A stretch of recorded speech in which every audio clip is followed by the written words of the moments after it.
The New Orleans Police Department fires an officer for alleged sexual battery, but months later, he's now a deputy at the Parish jail. Chris Joseph reports a government watchdog says Anthony Bakewell's conduct should have kept him from ever getting back into law enforcement.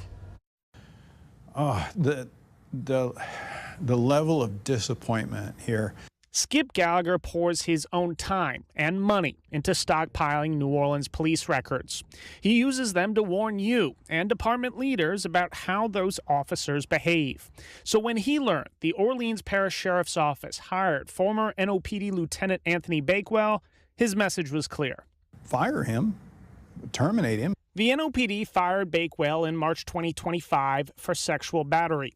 Civil Service Commission records lay out the allegations against him, which include an instance in 2022 when he slapped a female officer's behind, saying, "You nasty bee, you don't have no drawers on." Bakewell denied that happened, but the commission found him not credible. And these weren't his only issues.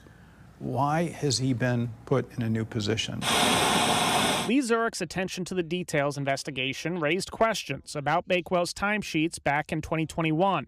NOPD records show Bakewell violated NOPD policy on how much time he could work in 333 instances, allegedly working more than 16 hours a day. I think we always have to think about officers should be held to a higher standard. They're in charge of enforcing the law, right? And we want them to be good people who are enforcing the law. And we don't want them to be people who are like, well, the rules are for other people, not myself.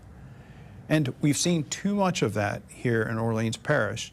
State records show that after the NOPD fired Bakewell, he worked at the Orleans Parish Constable First City Court Office for 6 months. Fox 8 has reached out to Constable Lambert Boissier Jr. for comment. Orleans Parish Sheriff Michelle Woodfork hired him in May, just 2 weeks after she was sworn in.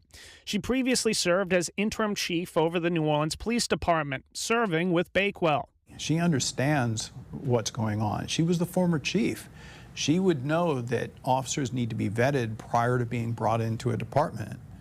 And even if she was somehow amazingly unfamiliar with Officer Bakewell's case, she should have vetted Officer Bakewell prior to hiring him. And of course, this would have been disqualifying for any other department. I asked former NOPD Superintendent Ronald Surpass about his hiring process. When you look at an employee's past employment record, it also gives you an additional piece of information, which is what kind of employee were they? Were they reliable? Did they do the right things at the right time?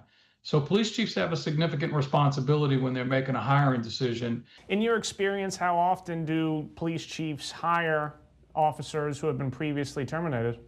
I don't ever remember one time we hired a police officer who had been fired by another department. Fox 8 has reached out to the Orleans Parish Sheriff's Office and Bakewell for comment about his hiring and his role. Gallagher says the people of New Orleans deserve better. This one isn't a tough call. For now, Bakewell is serving the people of New Orleans, regardless of what his record says.